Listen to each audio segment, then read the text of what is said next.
একটু কমিয়ে নিয়েছি, কারণ হচ্ছে এটা মাখাইতে গেলে একটু জায়গার প্রয়োজন আছে। তো আমরা এখানে সব কিছু নিয়ে নিয়েছি। প্রয়োজন মতো লবণ নিয়ে নিতে পারেন, প্রয়োজন মতো চিনি, তারপর এখানে আছে শুকনো মরিচ, তারপর হচ্ছে গুঁড়ো মরিচ।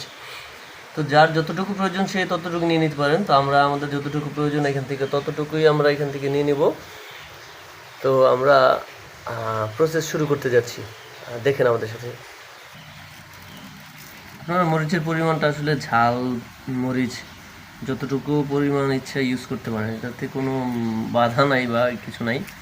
তবে মোটামুটি যতটুকু নিছি ওটাতে 2টা মরিচই যথেষ্ট হবে।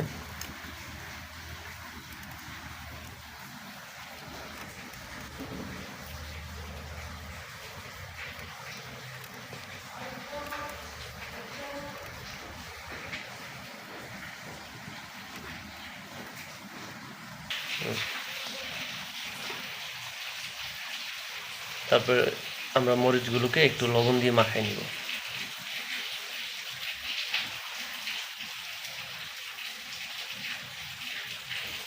তারপর আমরা অল্প একটু চিনি দিব, যাতে স্বাদটা একটু অন্যরকম লাগে আর কি, বেশি না, এই জাস্ট হাফ স্পুন এরকমের মতো আর কি। তারপর সম্পূর্ণ জাম্বুরাগুলো এখানে ঢেলে নেব।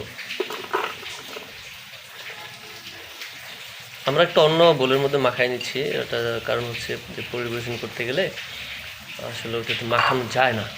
এটা একটু বড় সড়ো আছে, বোলটা এটার মধ্যে মাখাই নিতেছি।